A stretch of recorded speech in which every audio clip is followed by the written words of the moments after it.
So, guys, post combine, Scott, we'll start with you. Do you think the 101 lost a little bit of juice? What do you think?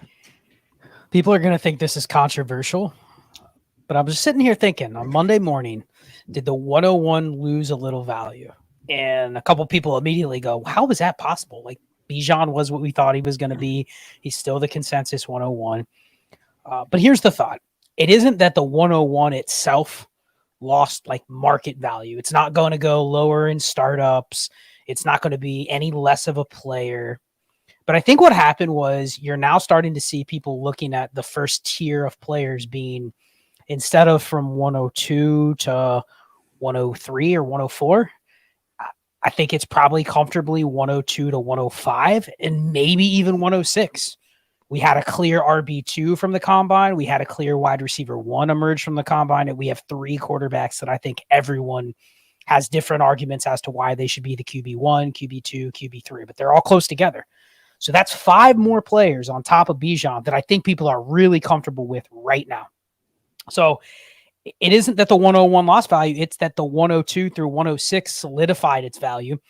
And part of the reason that a pick may lose value is there is less interest on the market from the type of assets that person could get.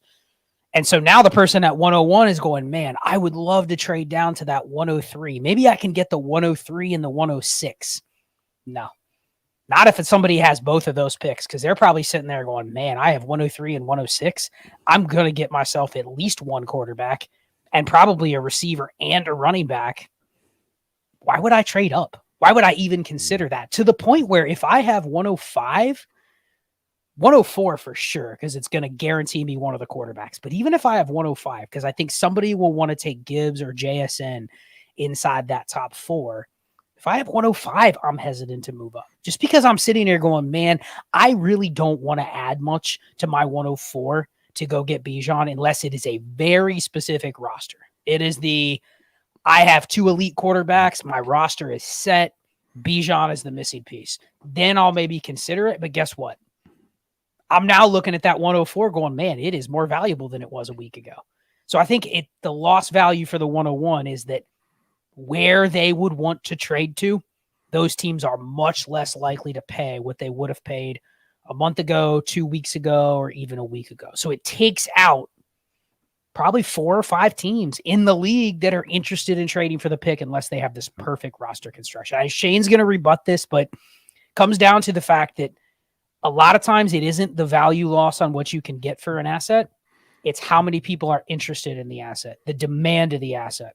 And when a couple teams are going, I'm not interested in 101 now, unless all I have to do is give a second or something like that. Okay, maybe. But the thought that I'm adding multiple firsts or another first to the 103 to go get the 101, nonsense. No more. Yeah, but I don't think anyone was doing that anyway, to be quite honest with you, unless you're in that perfect position to take Bijan. Like, it doesn't matter to me that the quarterbacks are better than we thought, although it's only 1 quarterback because we all knew. Wait, I knew. I might have been the only one that knew that CJ Stroud's the quarterback 1 of the class and that Bryce Young was going to measure in at 5'11". Saw that coming from a mile away. But it's still the quarterbacks are still questionable. Anthony Richardson, 55% completion percentage in college. I think we talked about this last night on one of our shows. Me and you, Scott, maybe together, maybe apart. I don't know. It took him 13 years to become a starter in college. Not impressive. Not impressed at all. And then Will Levis. I think I might like Will Levis a little bit more. And I'm still probably going to overdraft Anthony Richardson in leagues. But I don't think the 101 lost any value. The 101 has always been this precarious pick where it's like you have to have this perfect build because of what the 101 was. If, Bijan wasn't in this class, I'd say, yeah, the 101 lost some value because then the quarterbacks maybe evened out. We feel more comfortable with 4 quarterbacks as opposed to maybe 2 or 3 that we felt comfortable with before the combine. But Bijan's always been the catch. It's just that he's a running back. So it's a particular roster that, you have to have for him to actually join, or you just have to be okay with going, well, my roster's not built for this. So I just have to add Bijan to it and hope for the best. So we had a couple questions kind of along these lines.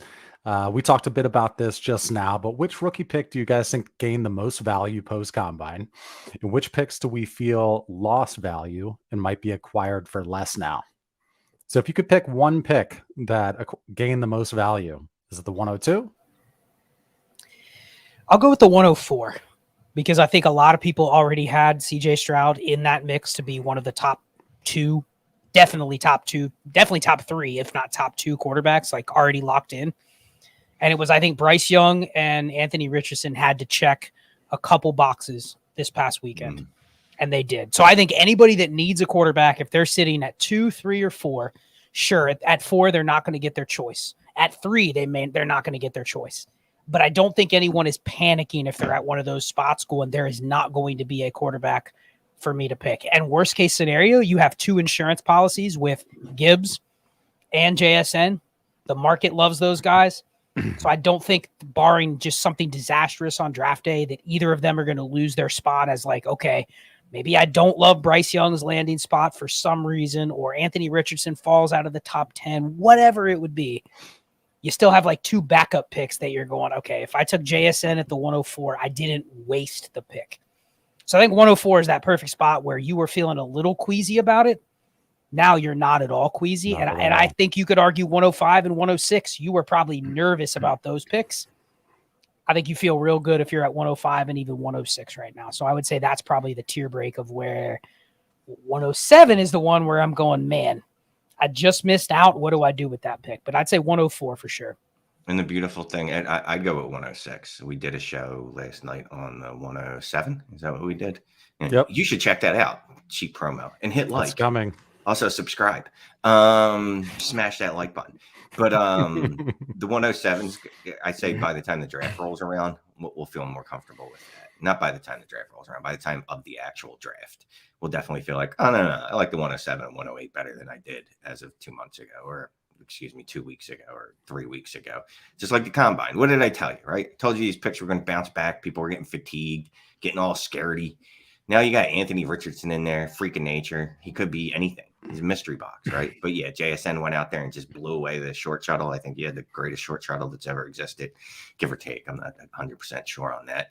He weighed in pretty well. He didn't run. No one expected him to. But yeah, we're feeling better about him, even if we lost a wide receiver in Jordan Addison, who just saw go in the 111 in a Superflex DLF mock draft. And yeah, sounds about right. Yeah, that's what he weighs apparently. So what non-quarterbacks are you giving up the 104 for?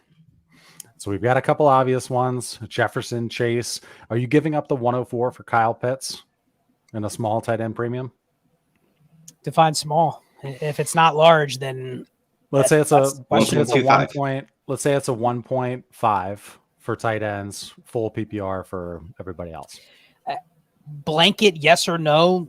There's some players I'd go, I'm just taking it because it's the value. Kyle Pitts, I don't think necessarily is a smash at that spot. But obviously, if I'm going, okay, let me take my shot at the tight end advantage and this is what it's going to cost me, then sure. But if I am the other way, I have Pat Freiermuth and Mike Gesicki or something like that. And I need a quarterback. I don't think I am. So I think that's one of those where 2 weeks ago, if you'd asked me that, would I gamble on the 104 for Kyle Pitts, even in a 1.5, chasing the positional advantage? Yes. Now I'm a little hesitant. I think I might just stick with the pick because I don't think it's losing any value. What about Brees? I'll leave that to Shane. That's his boy. Dude, you're taking Brees. Brees is basically Bijan, just with a torn ACL this year. That's the only difference. You're taking Brees over the 104. 104, Anthony Richardson? Yeah, because I've already passed on CJ Stroud. I've already lost him. I've lost Bryce Young. I'm assuming I'm sitting at the 105. I probably have decent quarterback options. I can at least patch myself through another year rather than risking that high of an asset on Anthony Richardson, who I might severely get burned on. The more I talk about it, less I'm likely to draft him. But Brees, I'm taking the. But you're not at the 105. You're at the 104. You're at the 104. Okay, Bijan, CJ Stroud, Bryce Young, Anthony Richardson, right? Or Will Levis. I'm certainly not taking Will Levis over Breece Hall. Not at all. And I'd have to be just adventurous as hell. I'd have to be in a special kinky kind of mood if I'm going to take Anthony Richardson over Breece Hall. Oh God. What about CeeDee Lamb or the 104? I'm not liking here's my problem with CeeDee Lamb, right? That his idiot head coach says things like, I don't want to have the best offense in the league. I want to run the ball and keep my defense fresh. That scares the shit out of me. We haven't talked about this, but so looking it up last year, Dallas was 6th lowest in the league in neutral pass rate. And now they get rid of Kellen Moore and they hire Brian Schottenheimer.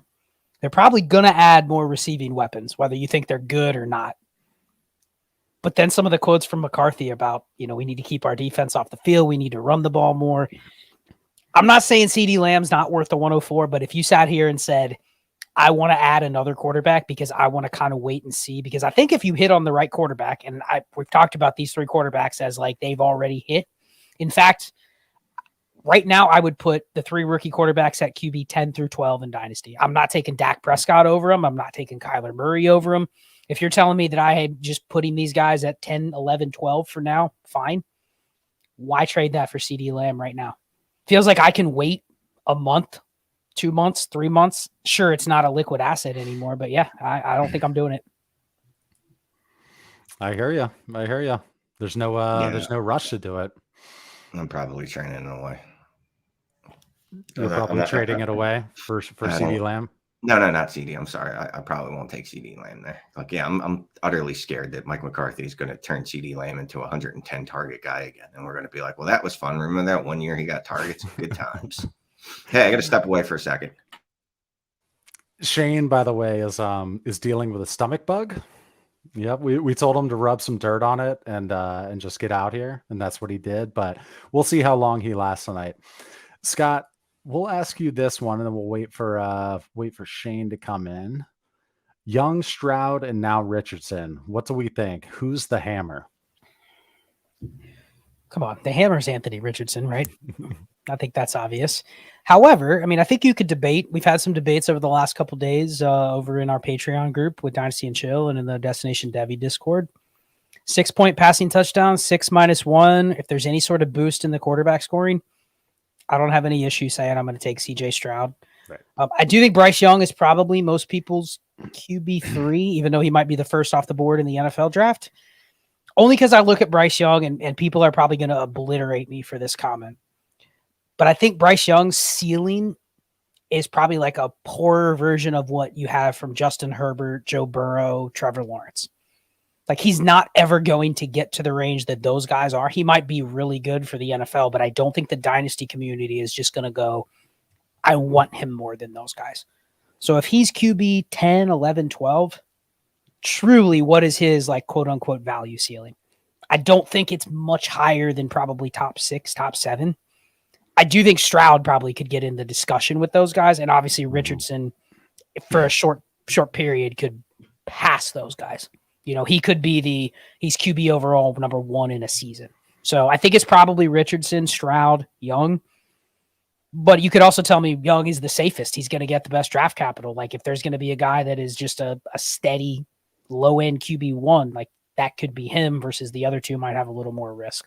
So I don't think there's a hammer, but you obviously it's Richardson if you're talking about most formats. So you play portfolio dynasty approach, right? Are you going to make your decision on which quarterback you pick based on that roster? Are there going to be some rosters where you're like, you know what, I need a potential, game changer, and I'm going to take Anthony Richardson because I've got a couple safe guys. Are you going to make decisions based on that? So the first thing I'm looking at is going to be the format, right? Like, I got to know the scoring. I got to know the quarterback landscape.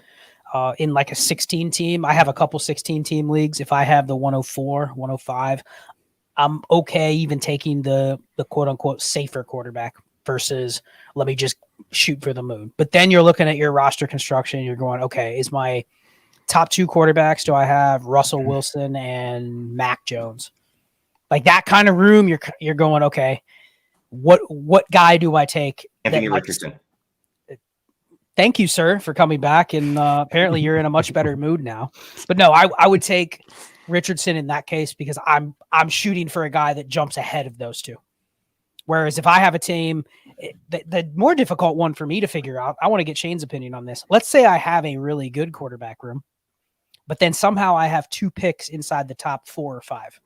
And I want to trade back, but I'm also like, okay, I don't hate taking a third quarterback because I don't have one. Say I have Mahomes and Herbert. and you have a pick, you're planning on taking your third quarterback. Which one are you taking there? Are you still shooting for the moon and just going Richardson every time? Or is that let me take Stroud, let me take Bryce Young? And I'm assuming you have the choice. You're not, waiting for whatever one falls to you. What are you taking in that scenario when you have two hammers already? That's what I kind of feel like. You got to shoot the upside, right? The worst thing that happens is you make a draft pick and it doesn't hit. But right, if that draft pick does hit, like we talked about Trey Lance a couple of years ago, like what Trey Lance could have been, like that's why we were projecting him. Anthony Richardson tool set is obviously greater than that. It's probably the greatest tool set that's ever existed in the human era, ever. Yeah, since the dinosaurs. So I'd probably go Anthony Richardson. And look, hopefully he hits his ceiling, and then I have a good problem to worry about, right? Because then maybe I'm like looking down the road 2 years, and I'm like, oof, I guess I got to get out on Mahomes now, huh? It's almost 30. I got Anthony Richardson here. Let me move one of these other guys, but probably Richardson because, yeah, the upside is so high there. CJ Stroud, I like. Obviously, his ceiling is not Anthony Richardson's, and no one's ceiling is Anthony Richardson's other than Anthony Richardson. So let's pull this up here. I had an inbox offer that I was about to fire up there, and I lost it. We've got 317 eyeballs in the crowd, 316 because I was fumbling there. Thank you so much for joining. This is our awesome Tuesday crew. We love Tuesday nights, best night of the week. Make sure you look down, hit that like if you haven't already. We'd appreciate that. Easiest way to help out our channel. Lou has an inbox offer and a super chat. Thank you very much, Lou. Give T. Higgins and the 2023 206. Get Amari Cooper, a mid 24 first, the 212, and the 404.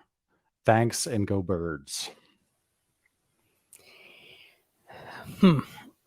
So essentially, this is the classic. I'm pivoting off of T. Higgins. I'm getting back Amari Cooper, who could be a wide receiver too. Like I could fill that placeholder that T. Higgins is holding on my team right now. Probably one of my flexes, a wide receiver 2, 3, whatever. You're getting the 24 first. Says it's a mid first. Honestly, 206 and 212. In this class, depending on how many starters, depending on if there's any premiums, I don't hate the pivot here. If you can just look at the 2.6 and 2.12 and go, it's a little bit of a wash. I don't hate it. I like this type of deal. This is a leverage deal. You are getting a starting flex receiver that probably has another 2 years in him, and you're getting the 24 first. We like Higgins. I think Higgins is good, but is he ever going to be anything other than what he is right now? I'm okay with it. This is one of those leverage deals. If you can make a couple of these, all of a sudden you're sitting with a decent wide receiver core and 5 firsts. This is really how you build assets. So I'll actually take the package side. Well, the 3 side. The 3 side. I mean, or the 4 side, because I didn't see that 404. That's an extra running back body. There you go. Get that there you 404. Go. I'm okay with it. The only thing about Higgins is what could you trade him for at this time next year when he's getting traded to the Dallas Cowboys or the Las Vegas Raiders or wherever? And he's going somewhere. I'm sorry, your cheap ass Cincinnati Bengals ain't paying him Burrow and Chase. It's not happening. Get over it. They can't afford him. So there's already been rumblings about what they're going to do with him. And I'm not saying his production will actually increase when he moves to a different quarterback because Joe Burrow is really, really good. But I'm saying his perceived value will spike when it looks like he's going to be the alpha somewhere, the wide receiver 1. I don't know if I want to play that far ahead into the game, though. You know what I mean? Like sitting on it a year like this. Oh, what's going to happen in a year? Because then, well, what if I'm wrong? Salary cap goes up by $30 million and the floor goes up by 15. And Cincinnati's like, we have to pay him. We don't have other players to pay. He's just going to stay here. So, yeah, I'm gonna go ahead and say that I'll take the deal. I'll take the deal. Amari Cooper actually outscored T. Higgins by a full half point last year per game. So let me ask you guys this. Does the league economy make a difference for you in that particular trade, which I took off the screen? But if it is a league where there's hardly any activity and you've got that mid 24 first, does that make a difference in terms of whether or not you would take that trade? Like if it were a really active league, would you be more apt to take that Amari Cooper in the 24 first? I mean, how active, right? So if it's a league, and we're all in those leagues where there's just no movement, it's glacial. then I'm going to do it, because it's like, I don't know if I ever get this opportunity again to get a 24 first. Like, everyone has their own picks. Like, I hate those leagues. They're not fun. Don't do that. I need people making bad trades in my, sometimes me for fun. But yeah, if it's glacial like that, that would definitely make me want to do the deal a lot more than if it's a league that's just super active, because I know I can get a 24 pick at any point. I think I'll answer it opposite to what Shane is saying, because I think in a more active league, the idea of me getting the 24 first now, the whole idea is the leverage is you're going to build it up and use it at a later time for something more advantageous when all the information is in front of you. Like, one of the things that you take advantage of getting leverage now, liquidating assets now, is because you don't have to decide what to do with them until a later time when you have more clear information or a more complete picture on what you're buying. It's almost like going into a store and being like, we have these really cool items, but they're not actually in stock yet, but you have to commit to buying it today, but you're not exactly sure like what it's going to look like or how it's going to fit in your house or whatever. You got extra picks during the season in an active league. The leagues that I can think of that I play in that are active, like active, anytime I put a future pick first on the block, at least there's action on it. It might not be the exact right time that I want to trade it for that exact asset. But if I go into the season with a good team and I have 3 extra firsts, the league should watch out, because there's going to be times where it's like, okay, all I'm waiting for is someone to get tilted, blow up their team and go, everything's available. And that's the perfect time. You look at your team and you go, damn, I don't have any extra picks. But when you're the one that has 3 or 4, I know we did that roster review for you, Clay, at the end of the year. You were the team that had all the assets and all the picks. Yep. So you're just waiting for your spot to go, okay, Mr. Want to blow up my team. He's selling 3. And a lot of people do this, even though Shane and I always say don't do this. If you're blowing up your team, the worst thing you can do is sell like 3 pieces to a contender in one trade. One at a time. Bleed everybody for the max you can get for each individual piece. But I've made deals before where it's, okay, I'll give you 2 firsts and 2 seconds. And they sent me 3 starters. That changes the league landscape in week 10, like overnight. So I think in an active league, I want the pick liquidity now, and I'll just store it for the future. Let's throw this up here. Is anybody hammering this person in the chat? Of all the fantasy jargon over the years, hammer is the worst yet. This got to be a new listener, a new viewer. Thank you for joining. However, that is those are fighting words right there. I mean, I gotta say, I've been playing Dynasty for a long time and listened to a lot of pompous motherfuckers say a lot of pompous things. Like say things like, Jesus Christ, when we used to pretend the players are stocks, and we'd be like, oh, I have a share. I have a 13% share. You know what I mean? I think that's much worse than saying a hammer. Now I get hammer. It's a little overused. I use it a lot. But actually, I don't use it that much anymore. I let the community use it. They dictate when the hammer will be said. But I will move on to Wrecking Ball.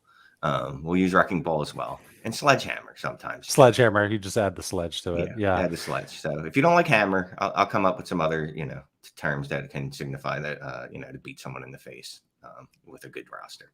But we'll still end up saying hammer. So if that's an issue, then bye, Felicia. Okay, so does QB talent have an effect on a wide receiver's success in the NFL?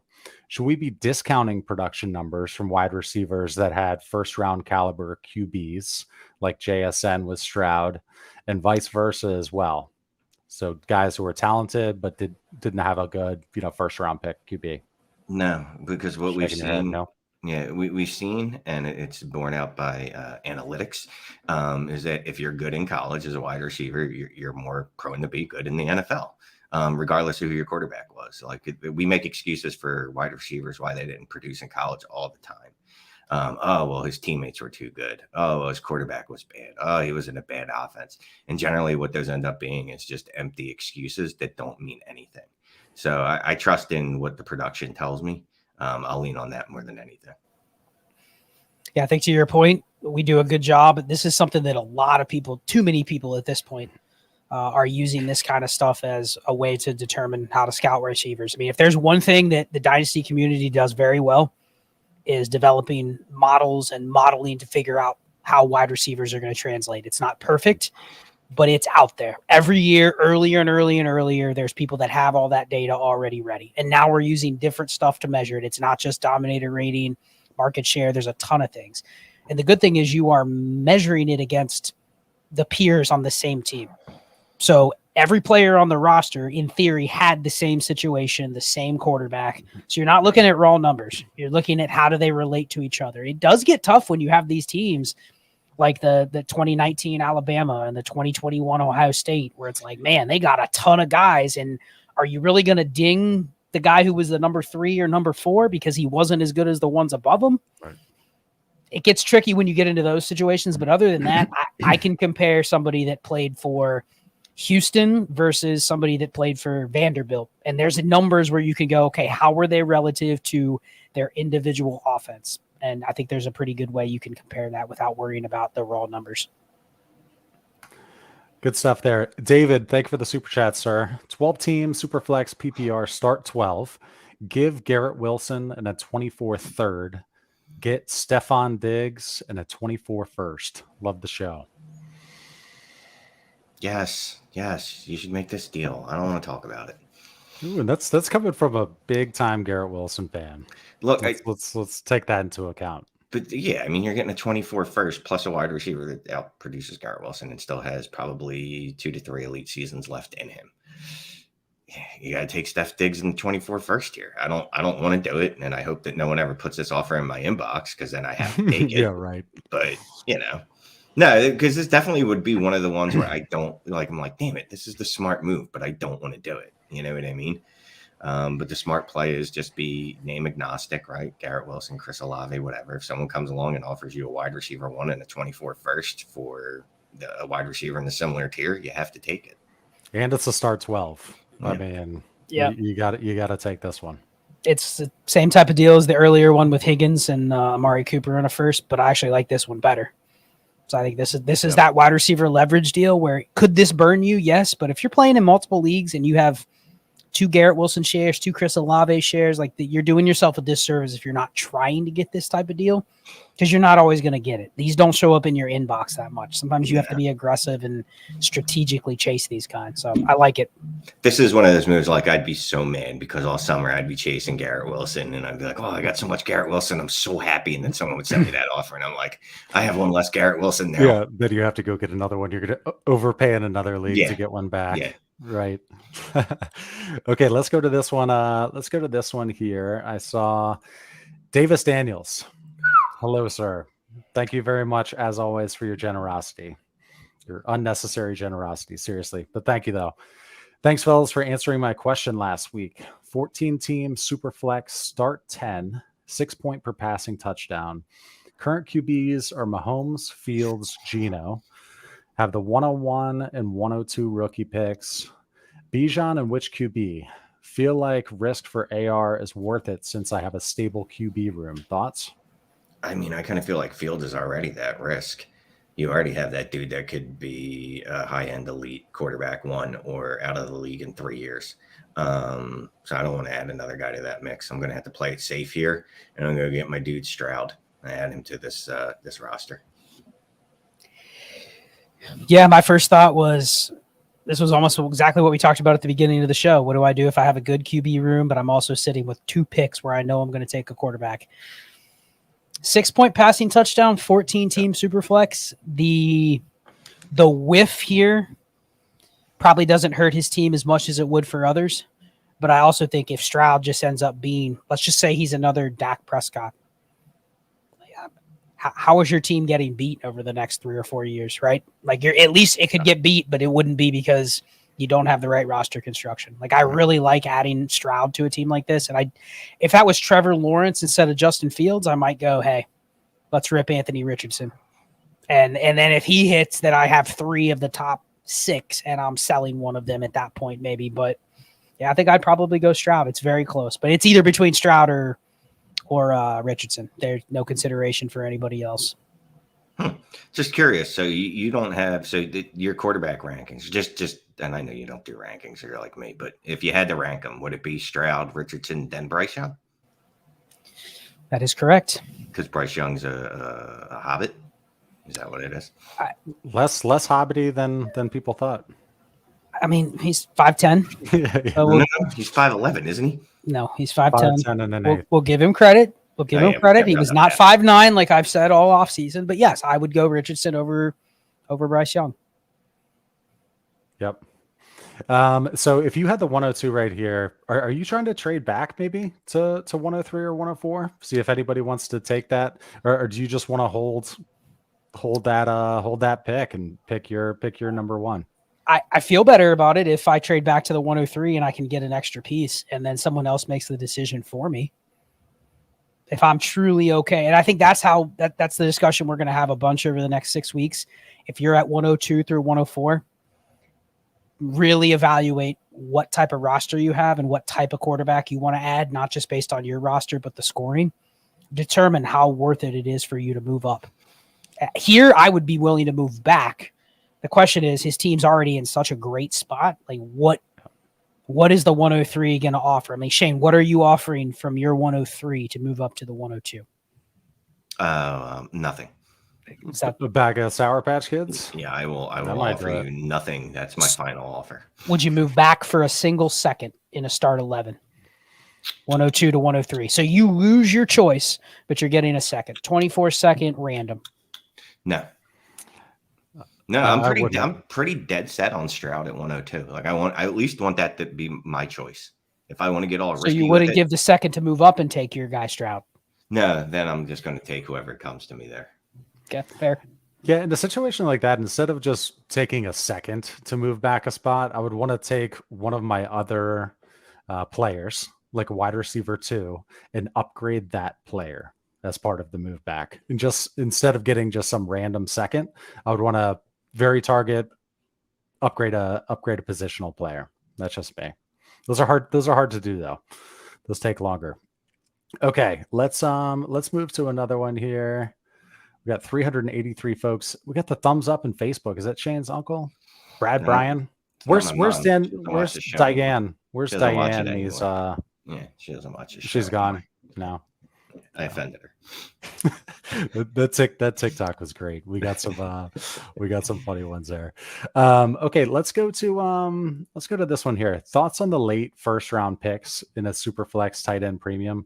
How did the combine impact the way you look at those picks? So let's talk about the end of the first round.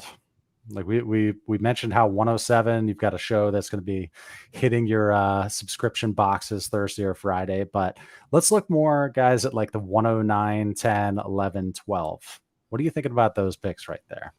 Still trying to kick them to 24? Yeah.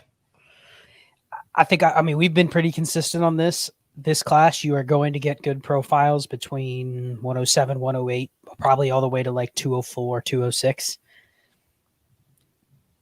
The only advantage to having the 107, I think, versus the 112 is you might get your choice. 108, 109, you're getting into the range where it's like, man, I'm not sure who everyone else is going to pick, but I have really no incentive to move up unless it's on the clock. I'm trying to diversify, or maybe this scoring benefits running backs more than receivers or tight ends or something like that. If it's just like where everything else is similar, so it's PPR, 1.75 premium, start one, where everything is pretty even, I'm kind of good just with whatever picks I have. And if I'm at the 111, 112, and I can get a 24 first for those and reroll for a higher pick, then yes. But if I'm forced to pick, I'm getting a good profile. Like, I'm not going to complain that the value of the pick sucks. I just don't know how scarce it's going to be. Yeah, you're always going to try to trade those like 109 and later for a future first. You should always do that. Mathematically, it's just a better chance that it's going to be a better pick. I've been playing Dynasty for somewhere in the neighborhood of 46 years, and there's never been a class that I've gotten to like the 112, and I'm like, oof, this is still just as good as the 104. You know what I mean? No matter how good a class is, just that there's a drop off. So yeah, you're going to try to re-roll that pick instead. Shane, would you rather buy a vet with a late 23 first or get a random 24 first? Oh, I'd much rather get. Does it completely depend? In a rebuild, would you rather have the pick? No, I'd still rather have the 24 first either way, because I could probably do more with that than I could with a vet. Although if it makes you feel better, I did buy a veteran today in a league. I bought Amari Cooper and Tyler Lockett for the 112 and the 208. Scott, any thoughts there? for me, just this is me answering it personally. I have so many leagues that I do play the portfolio to where if I look at, okay, I'm picking in this spot, like I looked the other day and I'm picking at like the 110 through 112, probably like 15% of the time. I probably want to diversify in that range. Now, the good thing is there's going to be a lot of players I can diversify there. I don't have to take the same player every single time because I think there's going to be a flat tier. But I do agree with if there's a couple of those where take advantage of this. When you're playing in a decent number of leagues, have a price point in mind and put it out there to the league because you just have to figure half of the leagues are not going to be willing to act on your price. So those are going to be the ones where you're like, I've already tested the market. I've tried to sell this 112. Let's say I have 112 in 4 leagues. I've tried to sell it in 3 of them and nobody's biting. But over here, someone's willing to sell me that Jerry Jeudy for the 112. That's the league I take it in, as long as the scoring format warrants it. So I think you just kind of have to play it like that. You don't want to say I have to trade it or I have to make the pick. But if you have multiples and you just don't want to pick in that range, you don't want to end up with 6 shares of Zay Flowers or Jalen Hyatt, then make a couple deals for vets. Let's go to this one. The cops are looking for Shane. They know where we are. It's Tuesday nights at this point, right? Yeah, really. I don't care if they come as long as they just give us a super chat. So speaking of super chats, Davis Daniels just got trumped here. We just got a $50,000 super chat here. I'm taking off the rest of the week. So it actually turns out that COP is what, Colombian pesos?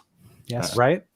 Either way, we did the math conversion in the background. It's not $100. It's not $50,000, but it's a super chat. Thank you very much. Appreciate 10 you. team super flex, start 11, half PPR. Burrow, Dak, Love at QB. Brees, Walker, Dobbins, Pollard at running back. Lamb, Judy, Deontay, Jamo, Tony, and Meh at wide receiver. Send Dak, Walker, the 106 and the 103 for Herbert, London, and the 104. Yes, please. Yeah, I'm good with that deal. That's an interesting deal because it's I like it. It's a 10 team, but I think, man, you're going with Burrow and Herbert now. And yeah, you're giving up 4 for 3, but yes. But if you just stay at the 3, you could draft Anthony Richardson. You may still get Anthony Richardson.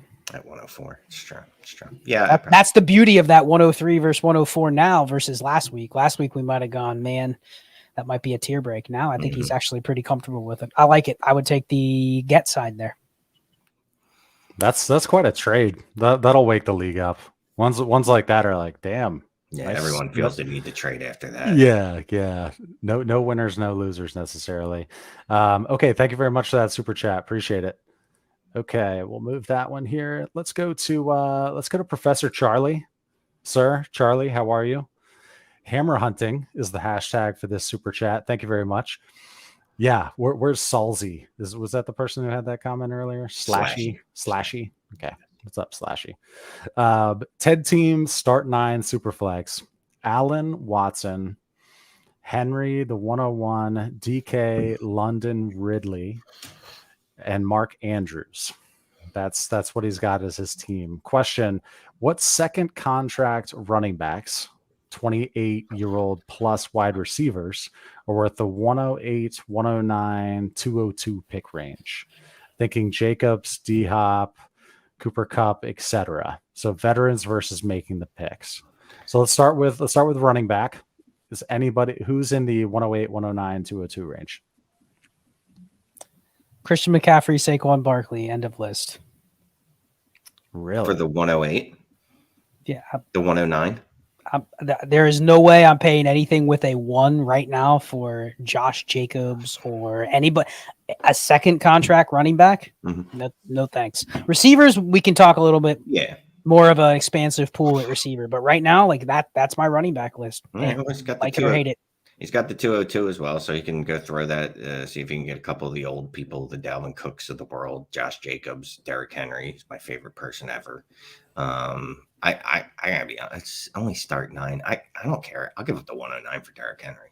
Derrick Henry's different. I'm just look. You know me. I made a career out of just hammering running backs as they aged correctly, but he's 38 years old. He's beating the age cliff. It doesn't count for him. Or the cleft, whatever. The cleft. It doesn't matter for him. It doesn't. So I'll trade for Derrick Henry. Joe Mixon, like it was like an hour ago or so, something like that, just went for the 206 in a league I'm in. Well, that's because there was shootings outside his house today. I think 3 weeks after wasn't he arrested for having guns or something? Was there something that happened in the news to make it? I mean, because I was like 206. Yeah, there's a lot of weird stuff going on with Joe Mixon. Lots of him and John Morant are you shouldn't let them watch your kids. That's all I'm gonna say. His name just twice now being attached to something with a gun, even if it really wasn't him or he really didn't do it. Yeah, that. Now the interesting thing is that Charlie does have Derrick Henry already on his team, so that's not going to help him. So it's really like, have you gone to the top and have you sent the 202 and then the 109 and maybe the 108? But it does look like he's probably chasing a hammer. He says hammer hunting. He's probably chasing one of those elite guys. Because here's the thing. If you buy Josh Jacobs, is Josh Jacobs really that big of an advantage in a 10-team start 9? There's a lot of risk there. Last year, Josh Jacobs, yes. But do you really want to pay for Josh Jacobs' 394 touch season last year before he hit free agency or got franchise tag? That's not how I want to play. I'm just going to wait. Would you give the 108 and 202 for Stephon Diggs? He's got Josh Allen. I think I would easily do that. Yeah, yes. I'm okay with that. Not DeAndre Hopkins. I know he mentioned that name, but I'd be shooting a little higher. I'd rather have. What about Tyreek? Diggs first, Tyreek. Yeah, then you go down to probably Cooper Kupp, Devontae Adams, and if you're just getting stonewalled on every veteran, then it's like, okay, what do I got to pay to get Hopkins or whatever? But yeah. Good stuff. All right, thank you for that, Charlie. Appreciate you, man. Okay, let's move on to Casey here. 1 of 2. Thank you for the super chat, Casey. 10-team Superflex start 10. Our league allows teams to roster a maximum of 4 QBs, and only rookie QBs are allowed on the taxi squad. Thoughts on how you approach the QB position in this league compared to standard leagues? I'm unsure of how to value draft picks and players with the QB roster limit. Real talk, I hate leagues like this. Anytime you have artificial constraints in a league that says I can only roster a certain number of players at a certain position or something like that, it does take away a strategy component. Now, I've opened up to more of, okay, this is the rule in his league. Yep. So let's figure out a way around it. I think probably what I'm doing is I don't really want to draft rookie quarterbacks unless I'm picking my spots. Like I don't want to be in a position where I have 102, 103, 105. Because it's possible they leave me. How bad would it be if you were on the clock at 105 and Anthony Richardson is there and you have 4 quarterbacks on your roster?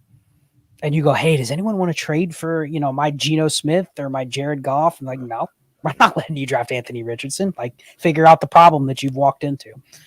So I think I'm always trying to kind of make my top 3 quarterbacks as good as possible here. Leave myself the leeway for the 4th. But, yeah, this isn't one where I'm wanting to just carry 4 and have flexibility. Like I'm trying to upgrade as much as possible with 10-team. I mean, 4 quarterbacks is a lot anyway. I don't know how many you need to keep, but yeah, I don't want any artificial sweeteners to tell me how many people I can have on my roster. This is America. If I want to have 15 quarterbacks, I'll have 15 quarterbacks, unless it's an FFPC league, then I can't. But it definitely would. I don't know what's the word I'm looking for. I'd be a little more weary with Anthony Richardson because knowing that he was turning out to be absolutely nothing and sitting on my roster for a couple of years. Well, so I'd want my top 3 to be as stable and good as possible. And almost my 4th is just like a flex spot. Like I can draft a 4th or I can pick up a 4th at all times, but I don't have to be married to it, right? Like it's always one that I can move off of if I want to. So, but I don't want to have like 3 of my 4 spots where I'm like, I could upgrade here. Because then it feels like you're always limited by that rule. So when is the best time to send an off-season trade? We don't draft until late July. Should I send out offers now, after the draft, or closer to the draft? When do picks and players hold the most and least value? Okay, first of all, the best time to send a trade offer is all the time. There's never a bad time for it. Be more aggressive than everyone in your league. it's a numbers game. You throw out a bunch of offers. Hopefully some get accepted. Most of your offers are just going to sit there and languish. If you send them to people like Clay, they won't even look at them. But we got to stop that right there. We made a trade the other night, actually, right? I can bring that like right after the freaking stream. Literally a month ago. But yeah, I mean, most trades are going to languish. But yeah, is there a natural order of things? Well, I mean, your draft picks should increase in value closer to the rookie draft. That's when, in theory, people should get more hungry for them, right? Because we all like drafting. That's why so many people join startup drafts and then just orphan the team a year later because they're like, oh, I just want to kind of draft every year. I didn't know I have to actually like manage this thing and stay with it. So yeah, closer to the rookie draft, the rookie picks will increase in value. I mean, obviously, the person that put this question in does listen to the show, so appreciate that. And we're constantly year-round talking about, okay, what are the best types of deals to send out at the right times? What are the types of players that you want to value at this point of the year versus that point of the year? Where is the leverage at all times? I mean, how many times do we talk about that every single week? So that's my answer. You always want to be sending those trades out, but obviously a trade you send in March might not be the exact form of a deal you send in August or in July. So just know the calendar and just act accordingly. But I agree with Shane all the time. Yeah, and it's totally league dependent too. Like this time of year, there's still maybe 4 out of the 12 people in your league who are not up to speed on what's going on. You want to make sure everybody knows what's going on at the top of the 23 class. If you're going to try to trade one of those picks, you want to have the biggest market as possible.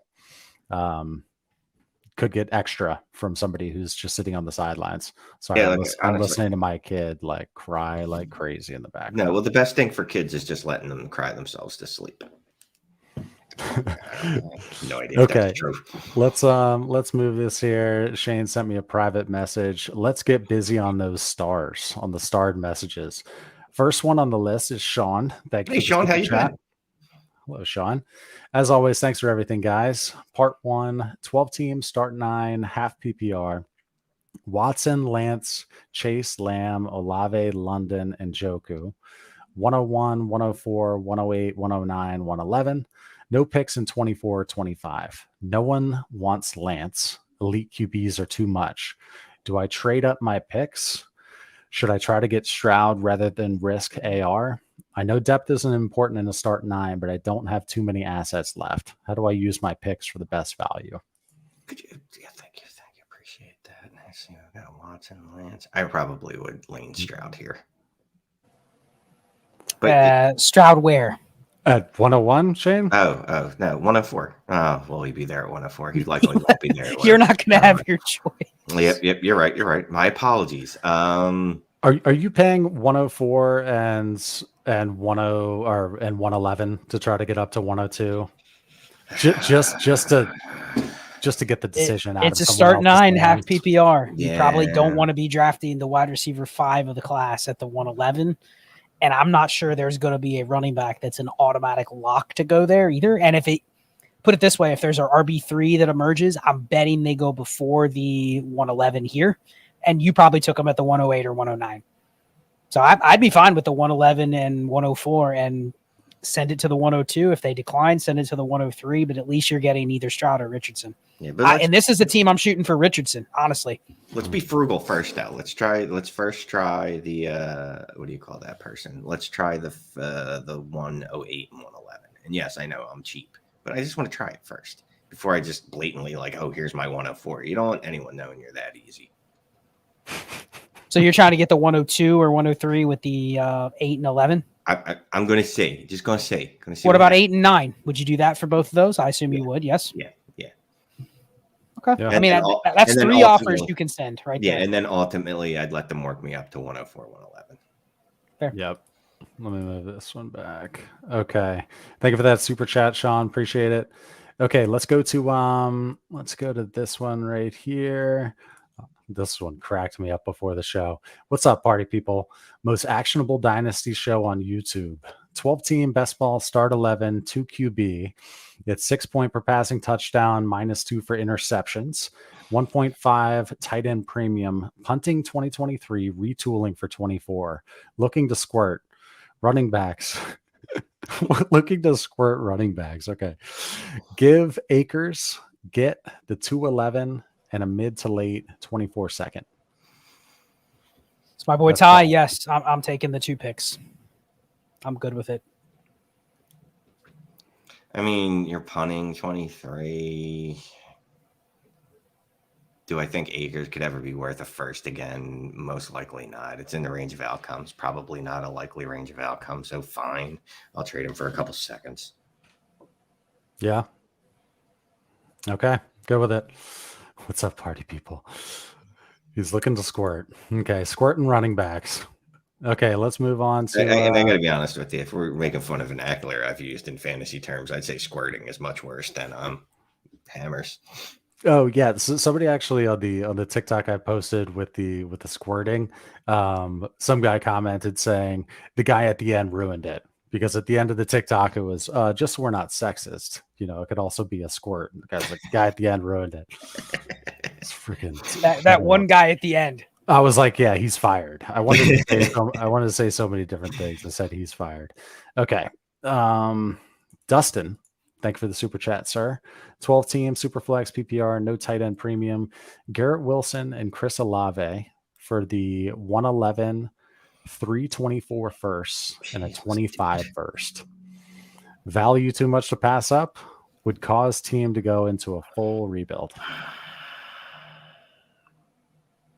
Shane, you would pay this if you were really feeling frisky. Here's the thing, right? So it's 4 first. One of them's super late. One's in 2025. So in the way I'm working out this math, that's basically a second because I said so. Those 324 first, what if they're all late? So like what I come out of this is a 111, the 108, 110, 112, and then the 111 instead of Chris Olave and Garrett Wilson, who are the next Ja'Marr Chase, Justin Jefferson. I'm going to hold on to Chris Olave and Garrett Wilson. But I could see taking the package, but I'm not going to take the package. I'm not going to do it. What if you could sell one of them for some of this stuff? Like, I wonder what each is going for here, you know? Well, it sounds like he's actually buying the 2 because it says, well, maybe he's selling. It just says would cause the team to go to a full rebuild. I don't know if it means selling. He's selling. Okay. Yeah. I wasn't sure if that meant it would cause the other team to go into a full rebuild because there is some value in killing another team in your league out of the mix.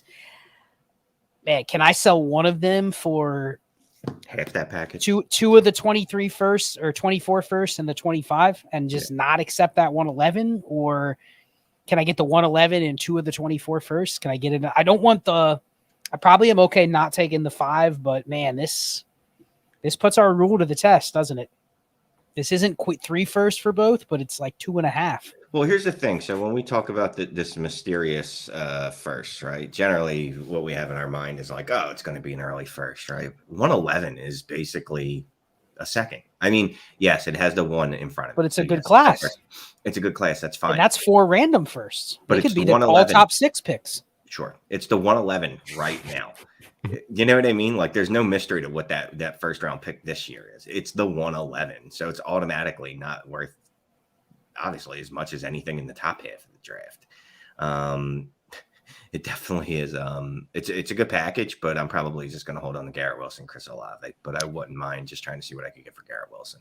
Okay. So if you could flip that 111 for another 24 first, would you take the deal there? 4 24s and 25 first. Well, maybe, but I got to look at all now you're making me do actual math. I got to look at these other teams, see where these firsts are coming from. I mean, the odds of it hitting are probably really good. You've got 1/3 of the first round draft picks. There's a good chance that at least half of those are going to be good picks. I don't want to talk about it. I probably would accept it. How much math do you actually do? Like if you're actually forced to, like, do you do math ever? Like in the workplace? You have to do work math at work? Oh, yeah. I live on spreadsheets. Everything I do is data driven. And then I get to work and when I get home, I'm like, I don't want to think thoughts anymore with mathy things. So I don't. Fun fact, my sister-in-law talks to Shane Manila quite regularly. He's one of her clients. Pretty freaking hilarious. He's on brand with her too. Okay, Mike Gardner. As soon as the combine ended, I couldn't wait for this show. Keep up the great work. Thank you, Mike. We are still Mike's favorite, it looks like, with the $5 super chat. Thank you very much, Mike. As long as we keep him on board. If we lose Mike, we might just have to fold. Just fold this freaking channel. I don't know. Might have to hammer it. Okay. Thank you, sir. Let's move on to you see that Shout hammer? out to Slashy real quick. Slashy. Yeah, I know. You Pretty see funny. how that hammer, you see how that hammer said something else because I was about to put this up too. Slashy's That one been resonated with me. Yeah, for Slashy, but Slashy's been fun about it. Yeah. Clay question. That's me. In Superflex, do you pick Bijan or the upside of Richardson at the 101? Your opinion. Okay. So my opinion is I am not going to take Anthony Richardson at the 101. Whether I'm picking Bijan at 101 or someone else's, Bijan is 101. What do you think? He asked for Clay. Let's move on. You didn't ask our opinion. We've covered it many Fine. times. Fucking mic drop.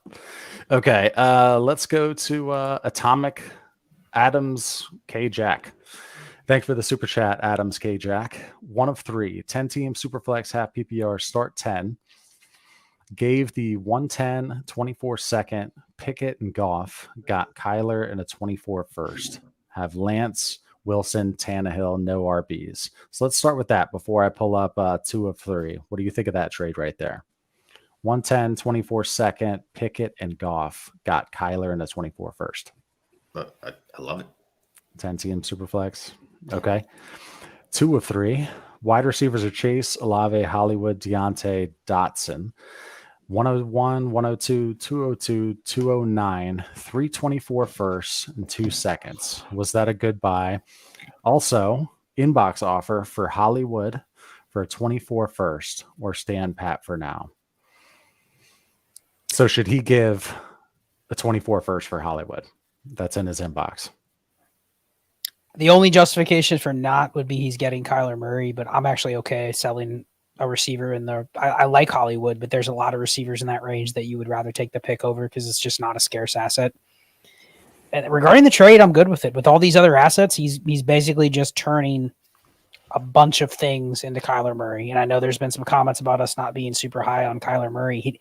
The reason I'm not as high on Kyler right now is because you don't have to be. The market is depressed on him, and it's not going anywhere anytime soon. So there is going to be windows to go, okay, if I believe in Kyler Murray, it's not like I have to buy in March because in May I'm not going to be able to buy anymore. But I'm okay doing it here. It's a decent price. I will say this right now is a great time to buy Murray, though, with the picks rookie season, because everyone's like, oh, if I have the 102, the 103, or the 104, I'm just replacing Kyler Murray. It's a fait accompli that every one of these quarterbacks that's going to be drafted this year is going to be better than Kyler Murray. At worst, they'll be Kyler Murray. Like, that's just the narrative, right? And that's because, well, we have high hopes because we're a silly species like that. And two, they're good quarterback prospects. So it's a great time to buy Kyler Murray. Fortunately, I can't get myself to actually do it in practice. Yeah.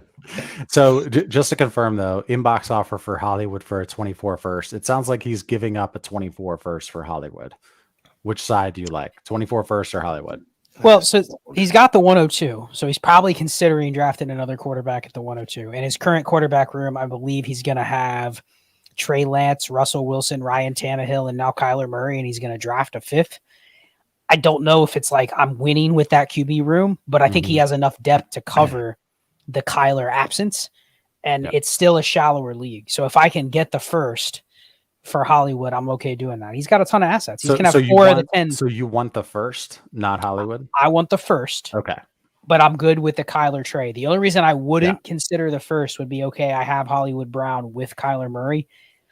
I don't even think that's like a stack I'm chasing right now, though, because it may not come to fruition this next year. Yeah, we don't even know if those dudes will ever play football together again. Yep.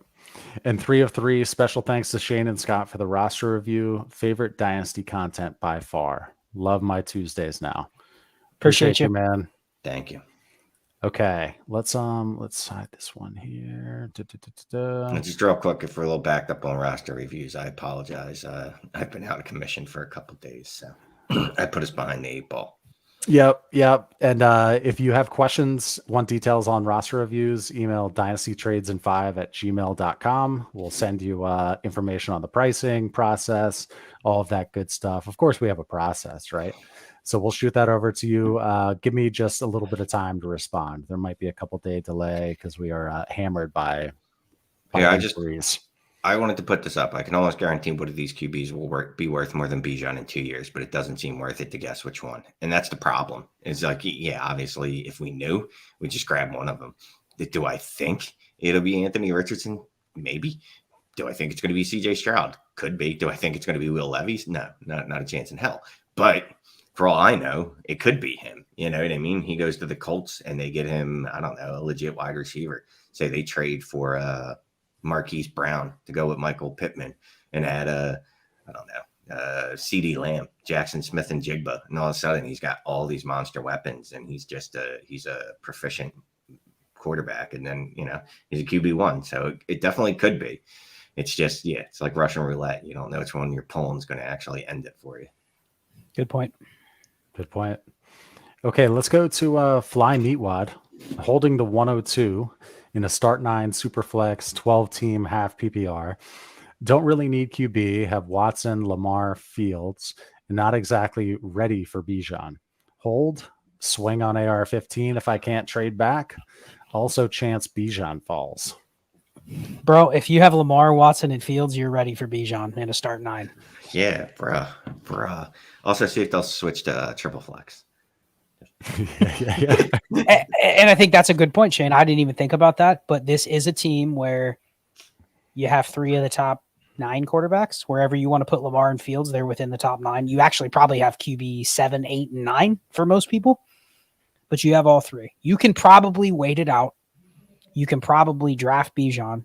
You can probably then go, okay, my QB 3, as much as I want to hoard the quarterbacks in this tier, you can strategically try to look for a deal where, okay, maybe I pivot off of one of my QBs for a package. I get a third QB, but I need another starter in a start 9.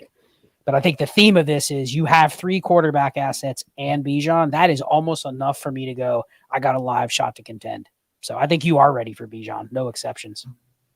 Yeah, that's if Bijan falls, because he's got the 102. So I've seen some rumblings. I don't know if anyone's actually going to have the cojones to do it, where people are like, oh, I think I'm going to draft quarterback at 101. And I'm like, that's bold. Let's see if you actually do it, because I got a feeling that Bijan's going to be, what's it when it's everyone? It's not consensus. It's unanimous. The unanimous 101. Yep. Okay, let's roll with this one here. Grant, thank you for the super chat. Took your guys' advice on this one. How we looking? Pick 105, traded 2nd to 4th. Okay, so this is a startup question. Okay, pick 105, traded the 2nd, 3rd, and 4th for the 103, 6th, and a 7th. 10-team Superflex, half PPR, full tight end premium, start 10, 7 IDP. Okay, so before I bust the names out, what do you think about that in terms of the deal? It's a 10-team start 10, so it is only 100 starters across the league. So you're talking about like a 12-team start 8 to 9. So it is shallow. But I think if you haven't done the startup draft, I would treat it a little bit differently than what I talk about in my roster construction series. But I'm fine with this move because the 10-team actually bridges that gap even more from your 3rd and 4th round to the 6th and 7th. Like, it's not that big of a gap. Yep. So I think it's just how you roster construct from here. But I mean, you basically have now locked in Jalen Hurts and I was going to say Jalen Hurts and Joe Burrow, or Jalen Hurts and Justin Herbert, and boom. So far, QBs are Jalen Hurts, Joe Burrow, Geno. Running backs, Dobbins, Connor, Herbert, Fournette, Madison. Got Olave, London, Pittman, DJ Moore, Godwin, a few bench guys. Tight ends, Goddard, McBride, Bellinger. And has the 6th pick in the rookie draft. I know I need help at RB. What should my next move be? Do I try and move up in the draft or stay put? So I'll just say this. In a half PPR 10-team start 10, the flex options or the flex rate for running backs is a lot higher. So your receivers are good. Like, I'm just going best player available, whoever it might be that falls to me. The good thing is he's in the top 6. there's a very good chance it's JSN or Jahmyr Gibbs, and I'm fine taking either one. So he executed that very nicely. He didn't draft, maybe he did because you don't see the whole team, but he didn't draft 18 tight ends and way too many roster clogger receivers for the format. So well executed, Grant. I started, I'm going to start up now, and I was trying to pull this off, and I unfortunately could not. Just couldn't do it. So I ended up with the 107 and then whatever it is on the, what's that on the next way back? I don't know, 202. But yeah, I was trying that the whole time, man, because I really wanted Hurts and Lamar. So I ended up with Lamar and then, CJ Stroud. But yeah, no, I like that. Look, you put yourself in a position where you got 2 dominating quarterbacks. That's the hardest thing to get. You got 2 of them. This one cracks me up. Jordan Adams says, asked this question last week and you started but got distracted. Did I make a mistake? Got JT, Tyreek Hill, and the 207 for the 101 and 107. 10 teams, start 9 PPR. Okay, so I'll try to make him feel a little better about this trade. I think people see the 101 for JT and they go, I'd rather have the 101. But I think in a 10-team start 9, that's 90 starters. Super shallow when you're equivalent to a 12-team. I'm not sure the 107 really is a lineup threshold pick. It's a good player, but in a 10-team start 9, it's almost like, man, that I need to really hit on that 107 for it to be in my lineup. So at least that second piece he got. I think if we put up this trade, okay, would you give up the 107 for Tyreek Hill in a 10-team start 9? We'd both go. Yes. We'd all say yes. That's a great deal. So I think it's a neutral deal, but I like it. He in a shallow league, he added 2 players that are hammers in his lineup, so I'm good with it. You a hammer? Yeah, I like this. This is fine. Exactly like you said, JT in the 101. I prefer Bijan, but it's not like it's like, oh my god, I can't believe you traded the Bijan for Jonathan Taylor. You know what I mean? It's not like you traded him for Josh Jacobs, and then the 107 or Tyreek Hill. That's not even close. Yep. Okay, we made it through it. We didn't get distracted that time. What? Yeah, right. Dylan, thank you for the super chat. 10-team, start 10, super flex, half PPR, no tight end premium, finished second last year, but have the 101 along with Brees, Kenneth Walker III, or Ken Walker III, Dobbins, and a bunch of free agents / backups. Should I look to move one of those potentially top 5 RBs? And that's one of 2. Do you have the second part here, Shane? Were you looking at me? I wasn't in charge of starring things tonight. You weren't? No. You better look at Scott. I want injured reserve. I will find it. Go ahead and answer the first part. I will track it down for you, Shane. I know you're a little uncomfortable this evening. Finished second last year, but have the 101 along with Brees. Let's wait for this. Let's wait for the second. Let's wait for the second part. I say answer it, and he just repeats the question in a weird voice. Okay, let's go to this one right here. Make me laugh. Simon, thank you for the super chat. 12 teams, super flex, PPR, start 9, no tight end premium, 4-point per pass touchdown. Lamar in the 106 or T-Law in the 108. Lamar 106, bro. Yeah. Let's talk Lamar real quick. The non-exclusive franchise tag. When you saw that news today, where did your head go? Where'd your head go in terms of the value of Lamar?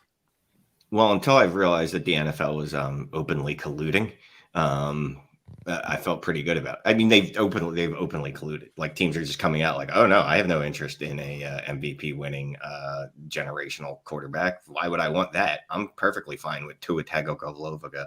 Like, yeah, those are the same guys. So up until I realized the NFL was going to openly collude and get away with it, I felt pretty good for him. I still think someone's going to break down and go, you know what, 2 firsts for Lamar Jackson's a steal. So that's what we're going to do. I'll give him his $200 million, and we'll talk about the $50 million that's not guaranteed. Okay, so we'll go back and get Scott's thoughts on Lamar after this, but let me just restart this one here. Finished second last year, but have the 101 along with Brees, Walker, Dobbins, bunch of free agents and backups. Should I look to move one of those potentially top 5 RBs? Insert Scott. Oh, I started. Thought you had it. There we go. Rest of the roster is Mahomes, Watson, Geno, AJB, Waddle, DJ Moore, JMO, Godwin, Bellinger, and Knox, and has the 104 and 109. Been sending offers for Garrett Wilson and Pitts, but hard for me to let K9 leave my roster. No, I mean, my first thing when I saw the original question was, okay, if that's all we're going to get, who are his quarterbacks? And then it's okay, he has Patrick Mahomes and Deshaun Watson. So he's in good shape there. It's another 10-team start 10. Again, in a half PPR, 10-team start 10. I know people want to go get the really sexy young receivers, but the reality is if you're sitting on hammer running backs, again, hammers. Kenneth Walker is a hammer running back. Breece Hall is a hammer running back, at least to the definition. If you're going to pick 5 or 6 of them, those are 2. Like, this is the format I'd rather have 4 or 5 of those guys. I don't love it from the market perspective if people are just going to treat running backs as year-to-year commodities. But the scoring advantage says, like, I'm fine flexing Bijan Robinson, Breece Hall, Kenneth Walker, J.K. Dobbins, and a bunch of backups. Like, if I have to play 4 or 5 running backs or whatever I can start in the flexes, this is the format to do it because you're already getting the positional advantage with Mahomes and Watson. So I wouldn't mess with it here. I'm not getting cute. I'm just drafting Bijan and keeping what I have, unless it's just an absolute value smash deal. Yeah, I was just looking at his rushing yards over expectation. I thought there was some bad smoke there, but the latest I can find on it's like November 21st, and he was in the top 10. I wouldn't mind trying to trade Ken Walker, but it's going to be for like Josh Jacobs plus. It's going to be for Derrick Henry plus, like a lot of plus. But outside of that, like, it's not going to be a deal that I'm looking to make, just because I believe in him less than I do, in the other running backs on your roster, other than J.K. Dobbins. But Dobbins isn't going to get you the type of return that Ken Walker can. But like Scott said, it's a half PPR. So, like, filling up with wide receivers is fun because wide receivers are sexy. Like, chicks dig the long ball, and we dig wide receivers. But in half PPR, you really do need the running backs. And I know we seem to hate running backs, but that's the one thing we're constant on. When it's a half PPR, we like those running backs a whole lot more. Okay, let's go to Joseph. Thank you for the super chat. 12 team, super flex, start 9, tight end premium. My core players are Hurts, Geno, CMC, Saquon, Eckler, Aaron Jones, Tyreek, AJ Brown, Cooper, Pittman, Kirk, Hollywood, McLaurin, Hawkinson, and Ingram. No firsts or seconds. What's my next move? Trade CMC, trade Eckler, trade Aaron Jones, trade it's 9 teams. So I would start 9. I mean, you can just run it back with this team and just win. But the problem is you're going to age out all at the same time. So I'm probably looking to trade Eckler, maybe Tyreek, and probably CMC. And I want another quarterback. Yeah, I'm probably trading. You know what? I'm going to sit with the receivers as I have. That's literally like perfect roster construction. I'm not touching it. You got too many running backs. I get it. It's a start 9, but you need a quarterback. You need a quarterback to go ahead of Geno Smith. I'd price to see what's out there. I think the other thing is this probably one of those teams where if you can make a leverage deal or two where you pivot off of somebody like Michael Pittman, or if you can pivot down from, say, Austin Eckler and replace that with another running back, that, like, you got to get some capital too, because otherwise you're stuck with, I don't want to say stuck with, but if you don't win the championship with this team next year, it's like the same exact question could be on the board, but his roster has 30% less value than it does right now with no picks. So you got to find a way to get even some seconds back to where at least you're live over the next year or two, because you can win with this team, but yeah, you got a couple holes. There were a bunch of Geno owners who had a little sigh of relief the other day. We've seen a lot. Yeah, that's fine, but it's really a 2-year contract, isn't it? But still, there's. I mean, it's better than the other outcome, which would have been he's gone. Yeah, people feel much better with Geno Smith and Daniel Jones back where they were last year. Yeah. Right. Like, they feel better with those two where they were last year. Whether they continue to do what they did last year is a different story, but I think both of those guys hitting the market would have been, I'm not sure. Right. And I promise this too. Let's see if you can give your 30-second answer, Scott. Lamar Jackson, the non-exclusive franchise tag. What do you think about that? So we've talked about this forever, all off season, all of the beginning and middle of last season too. And it happened today, the non-exclusive tag. Here's what's going to happen. All these teams are going to be making offers to Lamar. And then just every 10 minutes, it's all this new team that we were rumoring him to go to doesn't want him. And whether that remains to be the case, we'll see. I think ultimately it ends up being where, he's not going to get what he wants. And it's going to be, he's going to go back to Baltimore and, they're going to match the offer. But what does that look like going forward? I've been consistent. The Ravens haven't been able to win with Lamar Jackson on a rookie deal. He's made less money in his career than Taysom Hill has. Mm-hmm. They haven't been able to win with him. So deep down, I don't think they want to really pay him unless it's advantageous to them. So we'll see. But these ideas of him going to Atlanta, Carolina, Miami, it doesn't look like it's going to happen. As much as we wanted it and tried to wish it into existence, we'll see. I'm not even going to predict where he's going to go next because I honestly, at this point, I have no clue what's going to happen. But I mean, yeah, why would you want to be on a player like Lamar Jackson when you can get a Jimmy Garoppolo or a Derek Carr or a 45-year-old Aaron Rodgers? Like, these are smart football decisions, definitely. When powerful old men know there's something at stake, aka all of their wealth and power, they make decisions that are not the best about winning football games. I hope the NFLPA steps in for him and is like, I don't know if I've ever seen blatant colluding, but when teams are just putting out through all these sources that they're not in on him immediately after Baltimore says we're giving him the non-exclusive tag. Like, so Baltimore talked to every one of these GMs in the league and said, hey, you guys aren't going to sign him, right? Because we're not going to try to give him any guaranteed money. So anyway, Penrose, thank you for the super chat. 12-team Superflex start 10. Kyler, Watson, running backs are Brees, Rashad White, wide receiver Devontae Smith, Monroe St. Brown, Judy, Olave, Higgins. Has the 101, 102, 105, 106, 109, 110, and then 4 seconds and 424 firsts. Need help with strategy. So I'll say this, Penrose, this is probably a roster review eligible type question. However, just high level, I'm still shopping for a better quarterback. What can I pay to go upgrade from Kyler Murray? I like the roster construction. You're already well on your way there at receiver, and you have all these picks to play with. And then I was going to say you need more 24 first, but you already have a third of those picks. So I think you're almost just looking at this going, I'm taking Bijan. This is absolutely a team ready for Bijan. I slide him into Breece Hall. I mean, Shane literally probably has an erection as he's reading Breece Hall and Bijan Robinson next to each other. 102, you get your choice of a quarterback. So if you want to roll with Anthony Richardson and Kyler Murray and just keep both of them, fine. Every other pick, the 105, 106, that's going to be probably just whatever is left between Gibbs, JSN, Bryce Young, CJ Stroud. Every other pick after that, I'm just nickel and diming. What else can I add? Where can I buy a player? Like, maximize the value of every other pick because you have a lot of money here and you're just trying to figure out what to do with it. The worst thing you want to do is go, hey, let me go spend it all in one place. Slow play it and you will not lose. I mean, yeah, but you could spend it in a couple places and you could do it all in one shot. Like, there's no reason that you can't just blitzkrieg your league and just go, here, I'm taking this guy's best quarterback. I just took this dude's best wide receiver and that guy's best running back. And everybody looks up and goes, son of a bitch. And he still has the 101.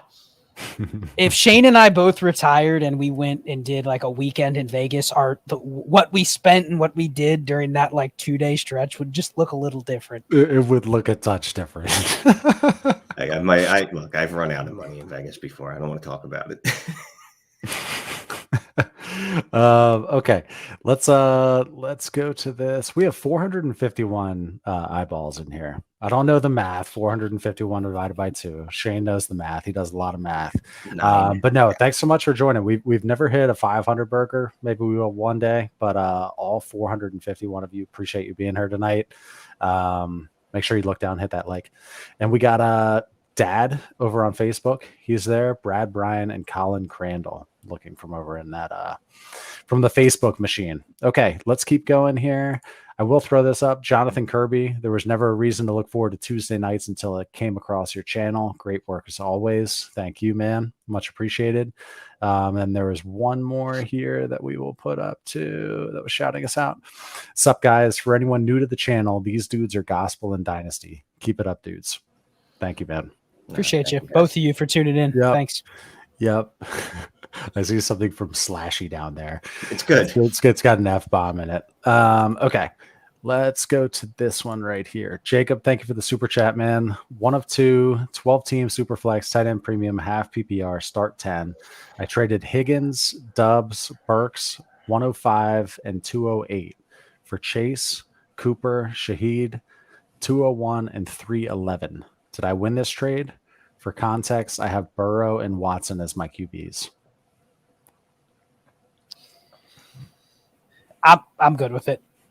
I mean, he paid a lot, but you could also say, he did get back the 201, and I honestly don't think that that's a nothing piece. So he paid probably 3 first for Chase, but he has Burrow, so like I don't hate it. I wouldn't say he smashed the trade. I can see why somebody would go, hey, getting Higgins, getting Burks, getting the 105 for Chase, and the other pieces are, the 208 and the 201, maybe that you think they're in the same tier. So it's neutral to me, but I would lean the Chase side because he probably wanted to stack those two together. This is 1 of 2, apparently. Yeah, I'm looking back to see what we got from Jacobs. If he wants to throw it back in there. Now everybody sees how important I am to the show. You're kind of a big deal, I've realized. Yeah, yeah. Okay, well, I'll track it down. Go to the next one. Track it down. Okay, and then just start, and I'll come back to it. Let me know when you found it. Okay, let's move that. Let's go to, we got an inbox offer here from Jared.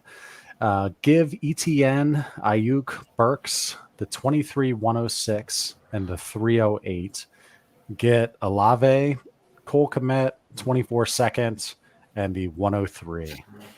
It's a 10-team start 8, 1 QB, PPR, no tight end premium. Oh, it's start 8. Let's see. So Ayuk, ETN, and Burks for Olave. That's fine.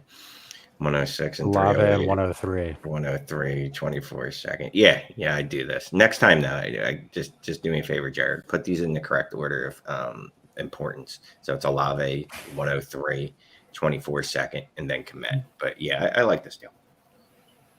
I mean, start 8, arguably he's getting the 2 best assets. Maybe if you say Jahmyr Gibbs, Travis Etienne, or a wash. Yeah. I'm okay with it. Yeah, I'm fine taking the 2 pieces. And usually when you have a 10-team start 8, the side that got the least amount of pieces is generally better, unless it's just like a fleecing entirely. But yeah, I like the side that he got. Yep. Okay, thank you, sir.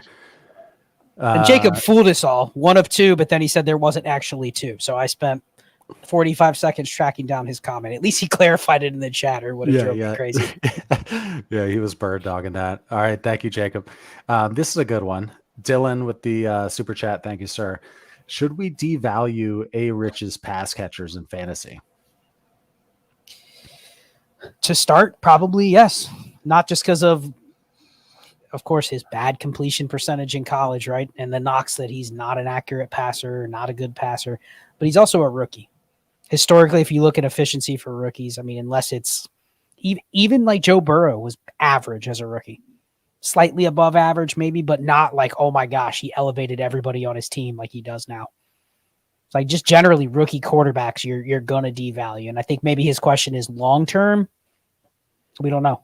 Yeah, I mean, looking at the skill set, right? And I'm just going to compare him to Josh Allen, Jalen Hurts, and Justin Fields last year. Lamar like Jackson. He wasn't elevating anybody. Yep. Right. Yeah. Like for their pass catchers, it wasn't very good.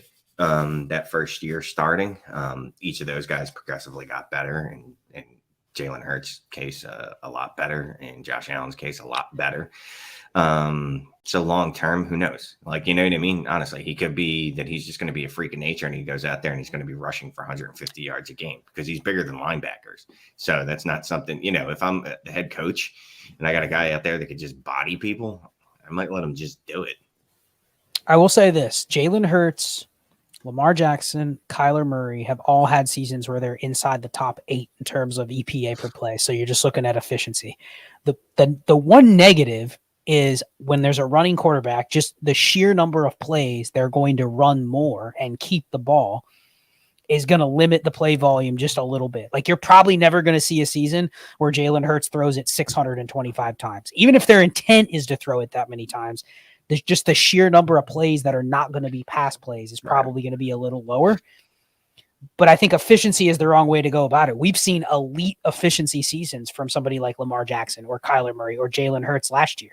And it's because their running makes the offense so good that, okay, I can live with 525 attempts, but the offense is unstoppable. So still give me the pass catchers because they're going to produce. Now, are they going to produce a wide receiver 1 season overall? No, but A.J. Brown, Devontae Smith can produce top 15 seasons, top 10 seasons. So I think you just have to be careful saying Anthony Richardson can never have good pass catchers. Double P asks, 12-team Superflex PPR start 9, took over an orphan, Daniel Jones, Carr, Wentz, Brees, Walker, Damian Harris, Kirk, Michael Thomas, Mooney, Gallup, Sky, and Njoku, the 303, has all his 24 and 25 picks. How do I proceed? Thanks, guys. As they oftentimes do, this orphan needs a lot of work. I'm looking at those running backs and how I'm going to trade them for as much as possible. Guys, what do you think? Yeah, I mean, that's where my head is first at, because you've got Daniel Jones and Carr and Wentz. Wentz, you even bothered the list, which, that's not great. So, yeah, looking at the running backs, how much can I get for you?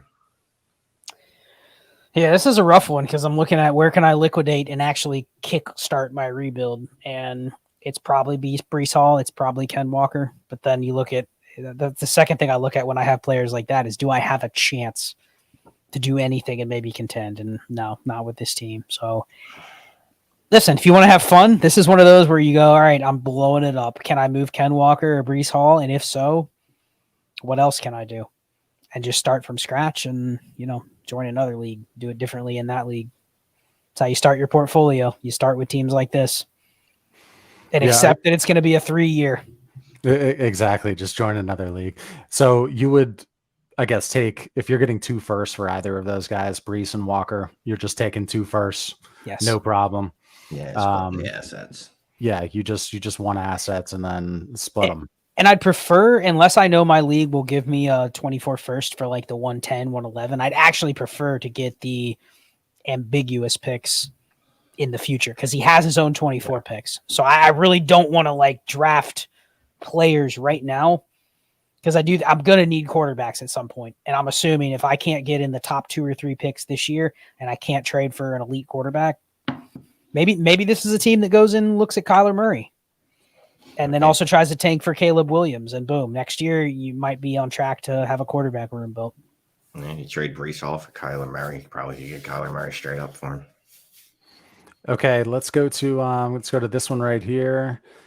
Joshua, thank you for the super chat. 10-team Superflex start 10, have the 104, 105, 106, 107, the 110, and then the 201 to 206. I have all 10 24 firsts. Current players are Fields, Pittman, Devontae Smith, JMO, and London. Ideas? 1, 2, 3, 4, 5 first-round draft picks. I mean, if you want to, you can just buy a winning team. You can buy a contender. I have all 10 24 firsts. All right, how many of those do I need to go get Patrick Mahomes? The interesting question I would ask Shane would be, Shane, how could you screw this up? What would be the easiest 3 moves? How would you ruin this team? Without just giving 5 firsts for a buy a bunch of running backs. Yeah, let's buy a bunch of running backs. We're going to buy a couple 30-year-old wide receivers. That's it. We overpay for a mediocre quarterback. Or mediocre is not the right term. Let me not use the word mediocre, but I pay 3 firsts for Dak Prescott. Because that's all I can do. And then I'm like, all right, well, I have Prescott and Fields, and then, I'm going to ship off 2 24 firsts for 4 24 firsts for Steph Diggs and Tyreek Hill. You know what I mean? My team will be better next year. let's give him some actionable tips here. So all 10-24 first. What should he do? He's got 10-24 first. Yeah, I know. I know I'll shout out these guys, the 4D chess guys on Destination Devi. They did a show on this and they looked at the last 5 years and talked about like the value if you had every pick in the draft and it was on average worth like 16 to 18 firsts in a 12-team league. It's like you have that in your back pocket. So you could literally go and say, okay, I'm trading away everything I can in this year's class because he's got 11 of the top, 16 picks in this year's class. He just doesn't have the 101 through 103, but he's got every damn pick after that except for the 108 and the 109. It's like you could almost say, what 6 players can I buy with every one of those picks and I still have the next year's entire draft? So, I mean, I don't even want to say it's not actionable, but literally you can't screw this up, dude. 21 of the next top 28 draft picks. I mean, I'll say this. If you screw this up, stop playing Dynasty football. Go play another harsh. Game. That is harsh. I'm just saying he's got. That's like telling a lottery winner if they win $48 million and they're broke, then just stop. Stop living. Well, that's fine. I mean, you wouldn't say that to somebody though. So let's put this one up here. How can you be so sure about trading verified productivity for a specific pick without knowing their landing spot from the NFL draft? Hi, Shane. How can you be so sure about trading verified productivity for a specific pick without knowing their landing spot from the NFL draft? Well, 1, you can't. 2, there's an NFL mock draft database that does a pretty good job of getting a consensus of all the mock drafts out there. And every one of them, we know that the quarterbacks are all going to go in the top 10. But also, you don't have to make a trade until after the NFL draft if you don't want to. If you want to just be actually see it, you need to see it to believe it. Well, then you could wait till then and then just pay whatever increase in premium that you'll have to pay. Honestly, this question is the entire premise of why we do the show. We're always trying to look for what is the best odds for the bet we're going to make. We're not always going to be right. In fact, I would say a good content creator, analyst, dynasty player is right maybe 60% of the time, if that. So yeah, I mean, I get it. You're the rookie pick you're taking, you're not going to know how productive they're going to be. But we're making educated guesses based on what we think the market's going to be.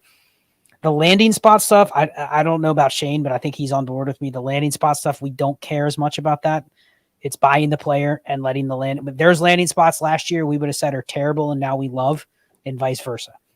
So I don't even care about the team they go to, but if I can project draft capital just with the current player pool, we're just making bets. That's all we're doing. We're going to be wrong.